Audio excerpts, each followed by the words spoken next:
কালা নাম্বার থেরাপির দ্বিতীয় পার্টে আজকে এসে গেছি। তো আজকে বলবো চারটা সমস্যা নিয়ে। একটা হচ্ছে কি অ্যালার্জি, যাদের প্রচণ্ড ধরনের অ্যালার্জি হয়। দ্বিতীয় হচ্ছে অ্যাড্রিনাল গ্ল্যান্ডের সমস্যা। তৃতীয় হচ্ছে আর্টারি ব্লক বা হার্টের সমস্যা। 4 নম্বর হচ্ছে অ্যাপেন্ডিক্স। তো প্রথমেই বলে রাখি, অ্যালার্জি বিভিন্ন কারণে হয়, কারণটাকে বার করতে হবে, কি কারণ তার উপরে সেগুলো করা। যাই হোক, তবে আমি এখানে দু ধরনের অ্যালার্জির কথা বলছি। একটা হচ্ছে খুব চুলকাবে, জায়গাটা ফুলে যাবে, আর একটা হচ্ছে লাল লাল হবে আর জ্বলবে। দু ধরনের অ্যালার্জির জন্য হাতের মধ্যে দেখুন কীভাবে লেখা আছে। হাতের পিছে যে কালার দিয়ে যে জায়গায় লেখা আছে সেই কালার দিয়ে সেই জায়গায় লিখতে হবে।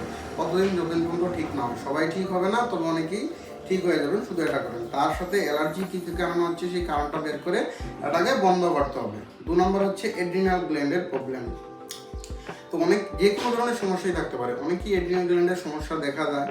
তো প্রথমত হবে সমস্যা কেন হয়েছে, দ্বিতীয় কথা এড্রিনাল গ্ল্যান্ডের সমস্যা হলে প্রশ্নটা অবশ্যই ফলো করতে হবে। 3 নম্বর যেটা স্ক্রিনের উপর দেখতে থাকুন, হাতের মধ্যে লেখা আছে -46 আর +42। যে জায়গায় যে কালার দিয়ে লেখা আছে সেই জায়গায় সেই কালার দিয়ে ওইভাবে লিখে রাখতে হবে। সারাদিন লিখে রেখে দিন, দিনে রাত্রে, ঠিক আছে? কতদিন লিখবেন? যতদিন সমস্যা ঠিক হচ্ছে না। 3-4 মাস তো লিখতেই হবে। তারপর যদি রেজাল্ট না পান তো অন্যদিকে দেখবেন, যে ওষুধপত্র খাচ্ছেন সেটা খেয়ে যাবেন।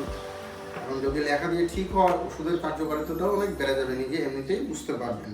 তো 3 নম্বর হচ্ছে গিয়ে আর্টারি ব্লক, মানে হার্টের মধ্যে যদি বিভিন্ন আর্টারি ব্লক হয় তার জন্য। এর জন্য 2টা পদ্ধতি ব্যবহার করবেন। একটা হচ্ছে প্রশ্ন ডায়েট ফলো করা, তার সাথে সাথে আপামার গাছ গুগলে সার্চ করলে পরে গাছের ছবিটা পেয়ে যাবেন। তার শিকড়টাকে সিদ্ধ করে খাওয়া, তার সাথে মরিঙ্গা মানে যেটা সাজনা গাছের শিকড়কে সিদ্ধ করে খাওয়া। তার সাথে হাতের মধ্যে লিখবেন -10, যেই জায়গায় যে কালারে স্ক্রিনের উপর আসছে লেখা আছে ওই কালার দিয়ে ওই জায়গায় এইভাবেই লিখে রাখতে হবে কন্টিনিউয়াসলি। আর মাছ এগুলো খেতে পারবেন না, রাত্রে 7টার পরে খাওয়া দাওয়া খেতে পারবেন না। সারাদিনের 2-3 টুকরা কাঁচা হলুদ গোলমরিচ সহ খেতে হবে।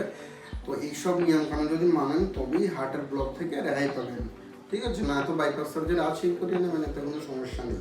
4 নম্বর হচ্ছে অ্যাপেন্ডিক্স হলেই তো অপারেশন বলে দিত। অপারেশন থেকে বাঁচবার উপায় হচ্ছে গিয়ে প্রপার ব্রিদিং এক্সারসাইজ করা, মানে শরীরের ভিতরে যাতে প্রপার বায়ু ঢুকে, বায়ুর মধ্যে oxygen, carbon dioxide, nitrogen, mixture of gases থাকে, সবগুলোই ঢুকতে হবে। নাম্বার 2 প্রশ্নটা যেটা আমি সবসময় বলে থাকি, ভিডিওতে নিচে গিয়ে দেখবেন, সেটাও ফলো করা।